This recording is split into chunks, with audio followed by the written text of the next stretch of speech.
America's on the brink of economic collapse. People are out of work, and we're spending money faster than we can take it in.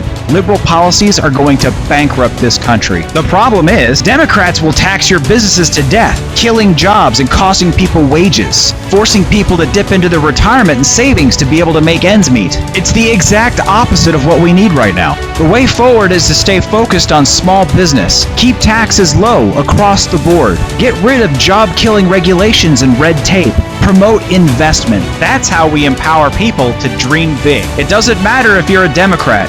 It doesn't matter if you're an independent. It doesn't matter if you're a Republican. Now is the time to reinvest in America through conservative leadership. What we need is the right approach. I'm Chris Wright, candidate for Congress in Florida's 9th District, and I approve this message.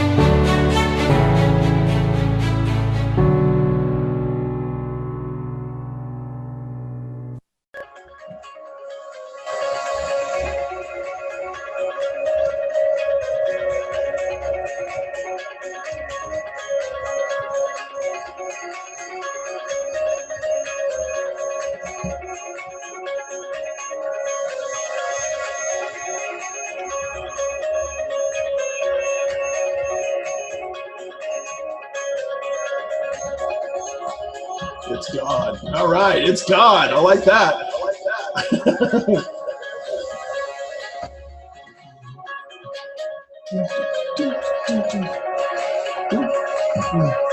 Yeah, we're thinking of using this for our intro music. All right. Are you ready? Yeah, let's do it. Okay. We are? I gotta see it. Okay. Welcome, everyone, to our 4th Zoomcast session with Chris Wright for Congress candidate Chris Wright. Are we on the 4th Zoomcast now? We are on the 4th Zoomcast already. We skipped last week simply because we had an incredible debate, which we will talk about in a little bit. Today's Zoomcast, we have lined up a plethora of information, starting with criminal justice reform, bills in Congress that are being passed or looking to be put together and passed in relation to all that we're seeing in America. And President Trump issues as an executive order that brings down the hammer to see what we can get out of that and how it can affect all those in society today. So before that, though, let's talk a little bit about the debate. The performance was incredible. We had a packed room, 50, 60 people, 70? I lost count. I didn't count them, but there was a lot there. It was incredible. We had all of our staff was there. All 4 candidates showed up. We want to send a thank you to Mr. Michael Yaffe, who showed up and moderated for us. And to Steffi. Steffi is Michael's fiance, and she volunteered to be our timekeeper. She did a wonderful job, so we appreciate her coming and helping out too.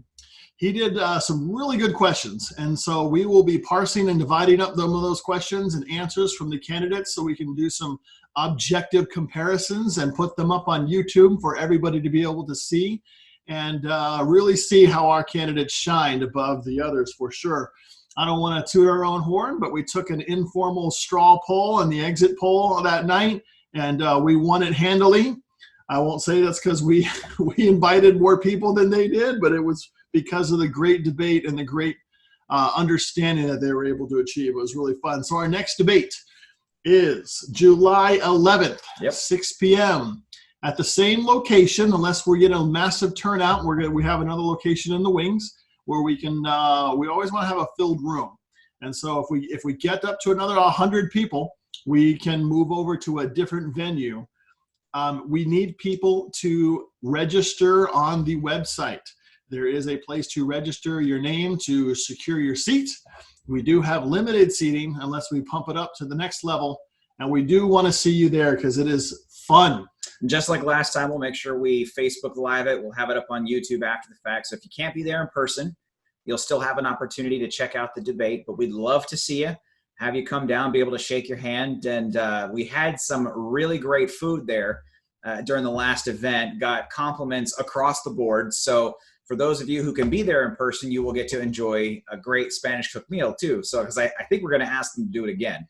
It was that good. Yes, it was that good. It was that good. And the best part about it, the lady who runs it is a local catering, and she's a small business right here in town. So any opportunity we can get to highlight a local small business is something that we definitely want to try to get behind.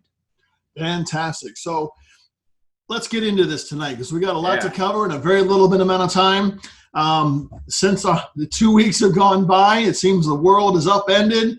We thought it was going in one direction with the Black Lives Matters protest for the killing of George Floyd, but that has seemed to have died down and it's morphed into something else. Yeah, it has really gone down a hole that I don't think anybody predicted. Yeah, I think everybody's paying particular attention to what's going on in Seattle right now. I can't imagine that anybody out there has not heard about the Chaz. Yes. The Capitol Hill Autonomous Zone. Although now I understand they've changed the name so as to appear less revolutionary. Is it Antifa-stan? No. They changed it. They changed it to CHOP, right? So it's Capitol Hill Opposition Protest or something like that. They changed it instead of it being an autonomous zone to being a peaceful protest. I guess the idea is to discourage leadership from coming in with the National Guard and other armed forces to expel them as an occupying force. Yes, but even in the wording of the CHOP, I have seen interviews where they are likening it unto the French Revolution, where those who don't get in line with what they will dictate to everybody, it's the head. Yeah, it's funny because I watch and see some of the clips coming out of the Chaz, and it reminds me almost exactly of the picture that you see in Les Mis, right? When they've got the streets barricaded and the troops are coming down the street and there are people standing in the barricade shouting down the soldiers coming, and then we all know how that ended. So, well, let's hope that somehow it doesn't end that way this time. I think a lot of people are taking a deep breath. And if the city of Seattle doesn't seem to care, then we don't want this, populating to other places. But if they're wanting to hold that down and the city of Seattle somehow doesn't care, let them just peter out So of course the other side of that, and I know you and I have talked about this a little bit, President Trump's been pretty vocal that he's ready, willing, and able to come in and put down the protests, riots. I mean, I don't even know what they're calling themselves now. It changes every day. But he's already expressed his willingness to come in and take care of it. But like we've discussed earlier, if he does that without the governor asking him to come in, I think he's going to open up a whole can of worms there. And it's just going to fuel the left's message like, oh, watch this oppressive regime come down and silence our free speech, even though everybody knows it's not just about free speech. They're extorting people, they're looting, they're robbing. It's just a bad situation. So despite the stabilizing effect that expelling them from that area would have with allowing businesses to get back to normal, start to repair the streets, it opens up a whole argument from the left if he goes in there without the governor or the mayor asking him to get involved. So I'm excited to see that he has exercised some restraint in that regard. I mean, I'm glad that he's ready, willing, and able to go, but you've got to wait for that nod from local government if you're going to get involved, especially if you're talking about putting military boots on the ground. He is playing the long game, which is good because that's the one you have to play with the Democrats. They're looking for the short, easy, emotional response. And with the right hand, they would be happy that he's doing what he's doing. And with the left hand, they will seek to depose him. And especially being an election year, since they can't debate on policy, they're just looking for any kind of message that they can get out there to distract people from the fact that it is an election year and that the economy otherwise was doing amazing before everything just kind of fell apart because of the virus. So Trump has already come out saying, hey, we're going to have this transition third quarter, we're going to have this recovery fourth quarter, and maybe we're going to get back to normal by the first quarter of next year. Well, that can't be the message that the left lets Trump get out because it backs up his position that he did it once, he can do it again. So they're going to try to keep this message in your ear about, oh, look at how horrible things are. Look at all these failures from the government. And try to keep your eye off the ball. And the ball needs to be squarely on an economic message. That is the biggest thing that is going to help everybody get back to normal, help them recover what they've lost, help get lives back to where they were before COVID. We just need to stay focused on that message. I saw perhaps one of the great pivot memes for what the Democrats might want to do, and that is pivot back to COVID. After the protest and Chaz maybe dissipate even before the election. And it was from Austin Powers. You got the leader there, and he's like, let's switch back to COVID. And the sidebar lady's like, switch back to COVID, from the movie. It's hilarious. Yeah. Bring in the clones. The movie's fantastic. And the meme was fantastic. So moving on here, we want to talk about a little bit about the calls for defunding the police, including not just from mayors and city councilmen, but from congressmen and congresswomen, notably your future colleagues. Yeah.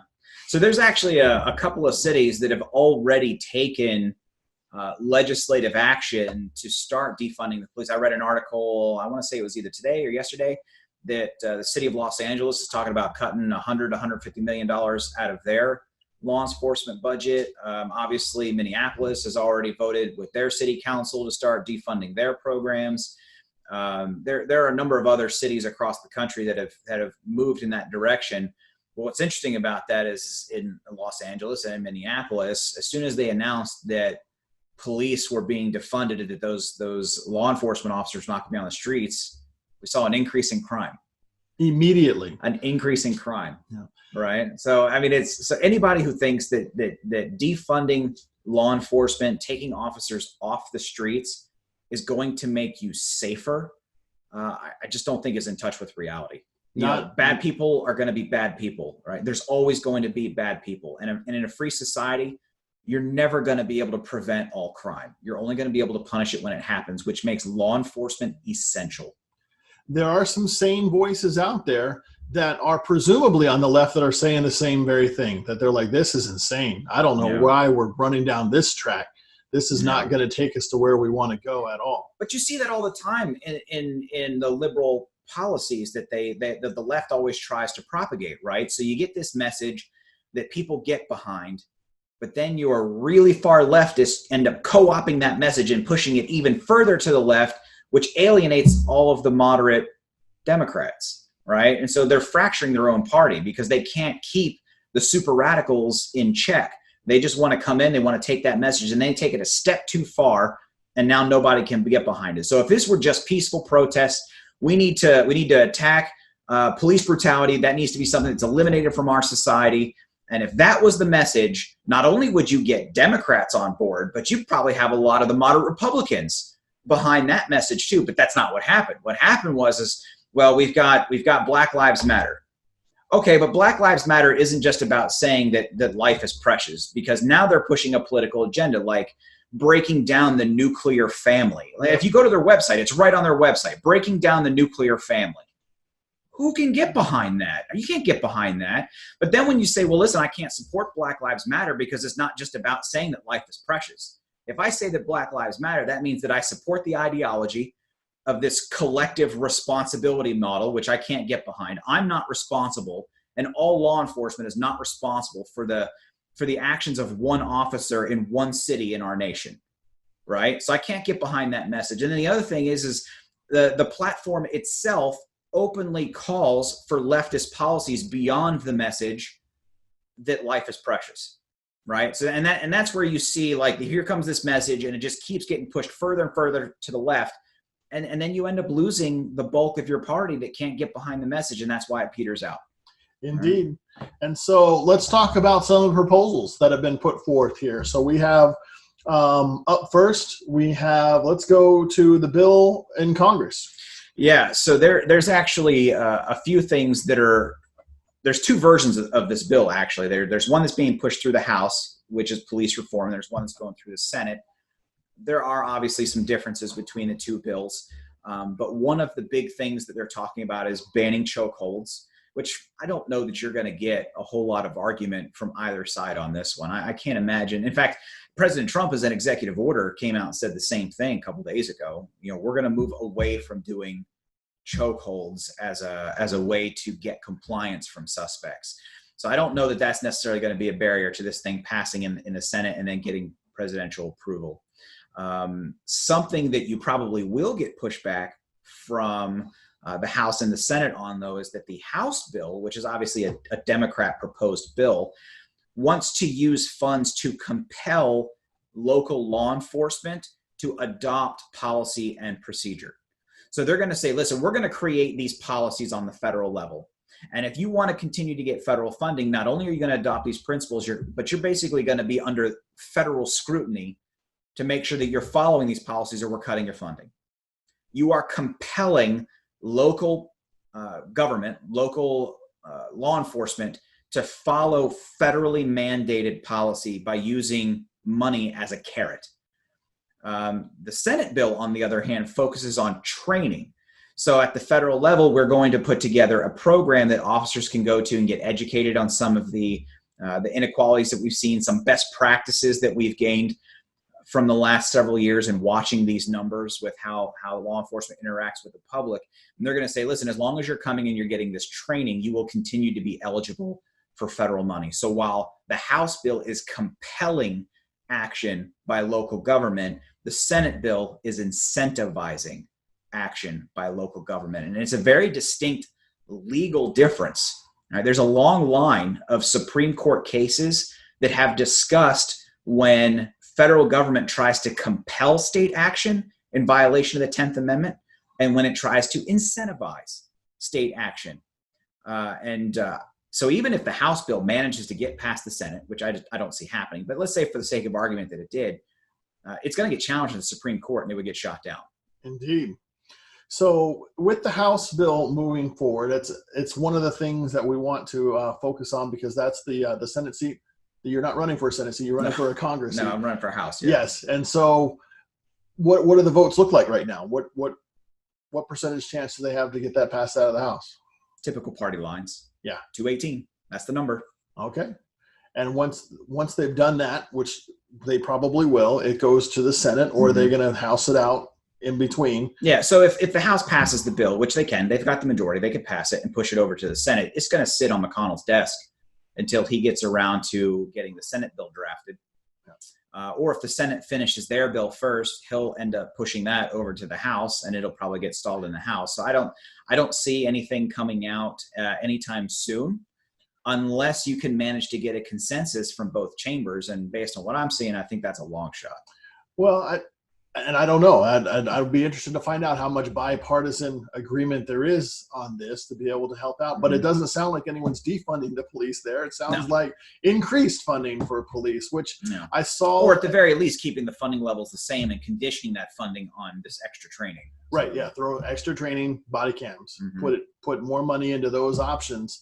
Body cams, though, are for, post debate and wrap up as to what happened. Yeah. It's very, I don't know that body cams are receiving a lot of attention now from both sides of the aisle. They're talking about body cams. And I talked about it a little bit at the debate.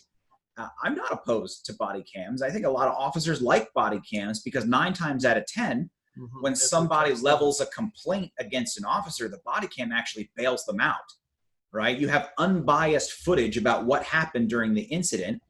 And that footage, more often than not, actually sides with the officer's account. There's a saying in trial advocacy, especially in the criminal section, that your worst evidence is an eyewitness. And that's just a recognition that eyewitness testimony is inherently flawed, right? Memories are fallible. What you thought you saw may not be what actually happened. How you interpret events from a distance or in different lighting. I mean, all of those things are classic defense attorney tactics to poke holes in eyewitness testimony. But the cool part about a body cam, it just shows what it shows. It is what it is. Yeah. There is no bias on body cam footage. It is what it is. So I'm not opposed to the idea of body cams. I just don't like the federal government being the entity that mandates that. I would much rather see states tackle that issue, or even local government tackle that issue. So on the issue of training, is there any specifics that they're talking about in terms of longer time in a police academy or additional certifications that they have to receive to be in certain situations? Yeah, most of the articles that I've read and the information that I've been able to get, they're talking predominantly about recognizing the inequities or the biases in law enforcement, right? And so, obviously conservatives have a fundamental argument that we just don't believe there's a systemic problem, And the left is pushing this message that, oh, law enforcement is systemically racist or systemically biased against a particular population or ethnic group, right? So obviously that's a message that the right is having a hard time get behind, because we don't believe in this collective responsibility idea. You should be held accountable for your own actions. So, if they're going to start pushing this message through their training, that there's systemic racism, that there's bias that needs to be addressed, I don't know how far the conservative platform is going to let that message get before we're just like, wait a minute, time out. We can't, that's not the direction we need to go with this. But that's right. But to answer the question, there is no concrete message or information about what those training programs would look like. Right now, it's all speculation.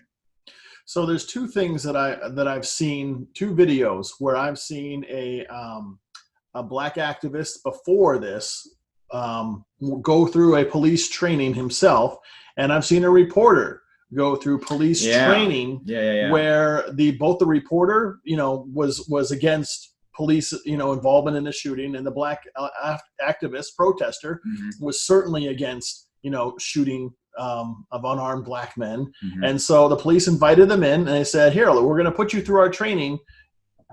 What happened? Right. So I watched those clips, and what we're talking about is setting up like a live action scenario. It's the same scenario that law enforcement officers go through when they're going through their academy training and advanced decision-making training. And the point of the scenario is to illustrate how quickly events unfold when you're in a life or death situation. And so the criticism from outside observers is, well, why did you have to shoot him? He didn't have a weapon, or he was being compliant, or he was moving toward being compliant. Why did you use lethal force on him?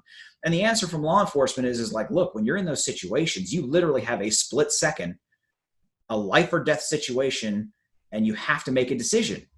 And so the point was to bring these outside observers and these reporters and these activists in and put them through this scenario and just show them how quickly an encounter by law enforcement can go south, and how fast you're going to have to make a split-second decision on whether or not you're going to use lethal force.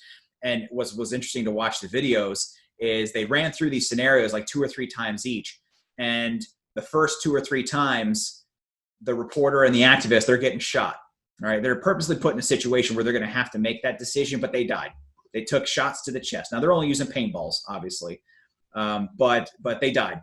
So finally, by the end, by the last iteration of the training, you saw the reporters pulling the trigger, and you saw the activists pulling the trigger to defend themselves. And it just like that is how fast they had to make that decision. But they learned from the first 2 iterations they went through. So by the 3rd iteration, they were making that decision on the spot. And so they really gained an appreciation for how quickly officers make life or death situations. And it kind of makes you sit back and think twice about being an armchair quarterback, after the event. Yeah. And they got and the one I saw, because he was shot a couple times, he was more eager or anxious or, quick on the draw for the last few. He was ready to pull that trigger early. So here's something that I would love to see. I don't know if the police need more training. I think the public needs more training. Yeah, well, or at the very least, maybe the people reporting the news. Yeah, I'd like to see Cuomo up there, and the governors and all these people, and every news anchor out there should have to go through police training in this regard, so they will understand what they're talking about. It won't change their message. It won't change their message because it doesn't fit their narrative. Yeah, well, it would be fun to see. Perhaps. All right. Let's pivot back to the last point here. So President Trump has had plenty to say about this as well. I saw a fantastic Unity video that made it nowhere because big tech squashed it, banned it, deleted it. We will have no unity from President Trump. It was the message from them, even though the video itself was fantastic. Yeah, so we're getting off on a little bit of a tangent there, but I like where it's going, because Trump put out this message about police reform and basically condemning everything that happened with George Floyd, condemning police brutality, talking about creating unity, moving forward with policies that make sense. It was a great message. Great visuals. They did a great job on the commercial, but you won't find it anywhere, not unless somebody actually sends it to you. That's correct. Because big tech killed it. right? Which brings me to another point, which is there is a discussion that's going on, especially in the Senate right now. And the charge is being predominantly led by Ted Cruz, but they're talking about taking away big tech's civil suit immunity for robbing people of their ability to put out a free speech type message. So they received this immunity because they're receiving this position like they're a neutral platform, like they're just a sounding board. They don't control the message that's being put out by their users. They're just a forum that is used to put out, whatever it is that their users want to put out. And because of that, if one of their users, say, slanders somebody else or commits libel, which is a written slander against somebody else, that Facebook or Twitter or Instagram, they cannot be sued because of that message, right? You got to go after the user. Well, if Facebook and Twitter and Instagram are going to start filtering and censoring which messages are put out there, the argument is, well, you're no longer a neutral soundboard. You're no longer a neutral observer. You're now participating in the message, and you should not enjoy the privilege of immunity that you have enjoyed for the last 15, 20 years. Right. So the Senate is leading the effort on taking that immunity away so that if they start censoring messages or if they start participating in slander or libel or propagating messages that they know are false, that they can be held liable. And I love the way Senator Cruz put it. He's like, we're going to unleash the country's trial lawyers, which was I thought was a great line, being an attorney, because it completely recognizes the power that civil litigation can have to affect policy, right? So if you're going to start participating in the discussion, you had better be ready to police yourself, because trial lawyers are going to be coming at you every time you turn around.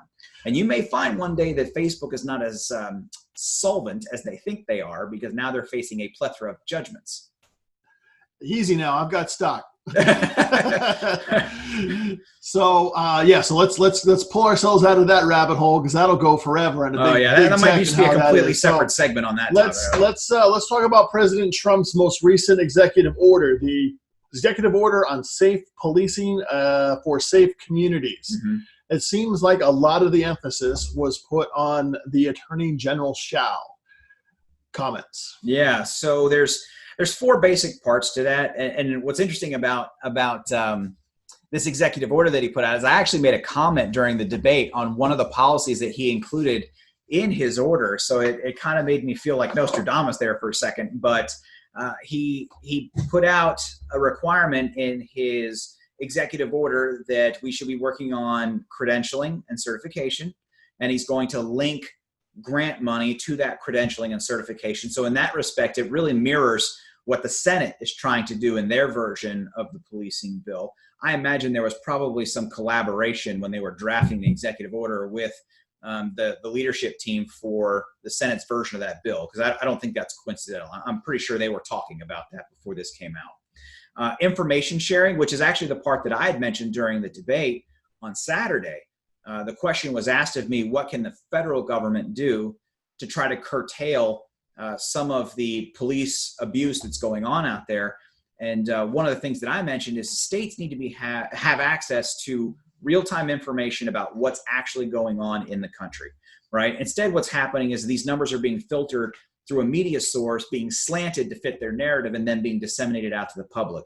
And it's creating a real mistrust between law enforcement and the civilian population. And obviously, I don't think anybody can watch news feeds right now and not feel that tension.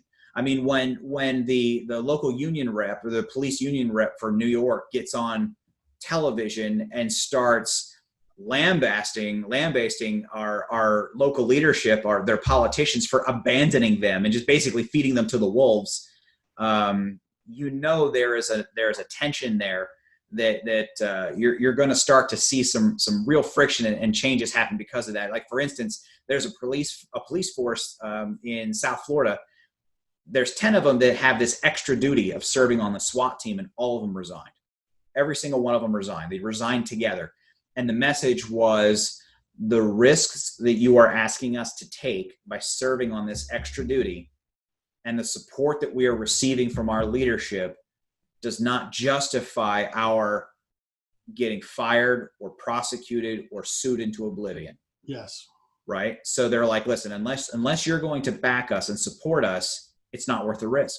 Now, they didn't quit the force. They just quit this extra SWAT duty. So like the riot duties and the hostage taking and stuff like those really high risk type extra duty activities, that's what they resigned from. So they're still on the force, but they're basically back to being street cops, which I'm sure they took a little bit of a pay hit for doing.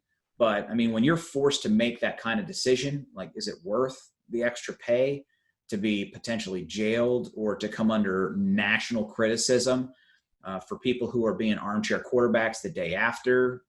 I mean, it just shows that tension is really, really prevalent in the country, and it needs to be addressed. So one of the things that the president was looking for by instituting that information sharing policy was to try to restore some of that common sense and some of that information back out to the public about how they view our law enforcement. Another one is he's focusing on the mental health, the homelessness, and the addiction problem, and putting some resources into developing programs to help address that, again, through the form of grants and extra training for law enforcement. And then, of course, working with the legislature to set up new grant programs and new education routes so that people can become fluent in the numbers and the policies that are being propagated right now.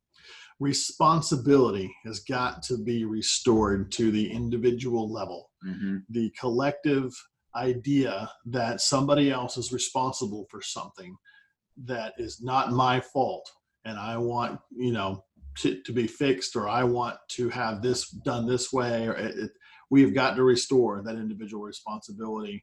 And that relates to cops, it relates to individuals, it relates to everybody. Mm-hmm. The golden rule needs to regain the prominence of the golden rule. Treat everyone like you want to be. But specifically speaking in the law enforcement aspect of it, so you're seeing that idea being put forward in the form of, well, let's remove this qualified immunity that officers have enjoyed for, I don't even know how long it's been a policy, a while. And the immunity is court created. It basically says that an officer who violates somebody's civil rights cannot be sued individually because they're acting on behalf of the government and they're getting this sovereign immunity type shield. So they cannot be sued individually for operating as their capacity as a law enforcement officer. So the push is to remove that immunity so that officers can now be individually sued if they overstep the line and commit police brutality. Couple of problems with that. What constitutes police brutality, right? Where's that line going to be drawn? Now, clearly what happened in Minneapolis is probably the brightest example you can get of police brutality, right? But how far back are we going to draw that line? Does a shove like we saw in New York constitute police brutality because that guy stumbled and hit his head? Yeah. Is it still police brutality after the suspect punches you in the face as a cop, and then now you're shoving them to the ground? Do I have to open hand slap him, or can I punch him with my nut? I mean, you're going to get stupid questions like that. Where's the line for this immunity? And so we have to be real careful that we don't open the floodgates for those kind of arguments. Yeah. So when I was talking in the debate about this qualified immunity, I was kind of thinking about maybe doing a hybrid where you bring back the citizen review boards that we used to have in the country. So when you have an allegation of somebody stepping over the line, you have a citizen board. It's not controlled by local government. These would be people from the community who sit and look at the body cam footage and listen to the eyewitnesses, pictures, security cam footage, whatever's available, and make the determination whether or not there was an overstep of police authority. And if there was, they have the ability to waive the immunity. And that's a good idea, because I think a common citizen would put, with the proper terminology and the proper context and the proper video, and not being just having the media edit, but having the entire thing. Mm-hmm. I think whether they're a Democrat or Republican, they would probably come up with the right answer. I would hope so. Without political bias. I would hope so. But it gives you the opportunity to have a panel too. So you're not relying on one person like a judge to make the determination, right? Reasonable people can look at footage different ways, which is why panels are nice. Because if two people view it the same way, it's more likely that that's the way it actually happened and it's being characterized properly. If three people look at it the same way, the more people that agree with the point of view, the more likely it is that's actually how it happened, right? So the idea of bringing back a review board gets more than one set of eyes on it. It gives an opportunity to take an independent look at what actually happened, and then if there really is, if it rises to the level of being an egregious breach, you can waive the immunity and allow the lawsuit to proceed. All right. Well, that has been a fantastic session. We're glad that you were able to join us this evening. Find us on YouTube where we'll have this posted up. So the debate's still coming up too. It's only been a couple of days since the debate, so we're working on polishing that up, and we're going to put the full video up on YouTube, and we'll have it linked through the website to YouTube. Obviously, don't forget about the next debate that's coming up, which is July 11th, 6 o'clock. It's at Advanced Senior Center. The address and the ability to reserve a spot is on the events page of the website. So it's ChristopherWrightForCongress.com. It's really easy to remember. It's a long URL, but it's easy to remember. So please take the time to go reserve your seat. The earlier we know how full that room is going to get, the more likely it is that we will be able to secure a larger venue. I don't want to turn away people because we're having a huge response of people that want to come. I want the response. I want people there to be able to see us in person and get a feel for who we are and where we stand. So help us plan by making your plans early. That would be extremely helpful. Fantastic. Well, thank you very much for joining us. We look forward to seeing you next Wednesday night at 6:30 when we will tackle another fantastic Zoomcast and keep up with the current topic and events and how our candidate, Chris Wright for Congress, can be moving forward to the election in primary in August and then in the general in November.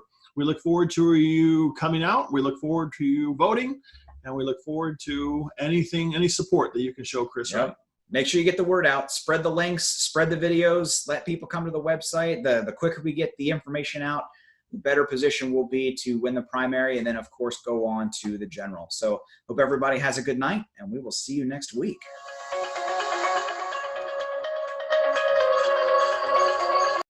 America's on the brink of economic collapse. People are out of work, and we're spending money faster than we can take it in. Liberal policies are going to bankrupt this country. The problem is, Democrats will tax your businesses to death, killing jobs and costing people wages, forcing people to dip into their retirement and savings to be able to make ends meet. It's the exact opposite of what we need right now. The way forward is to stay focused on small business, keep taxes low across the board, get rid of job-killing regulations and red tape, promote investment. That's how we empower people to dream big. It doesn't matter if you're a Democrat. It doesn't matter if you're an independent. It doesn't matter if you're a Republican. Now is the time to reinvest in America through conservative leadership. What we need is the right approach. I'm Chris Wright, candidate for Congress in Florida's 9th District, and I approve this message.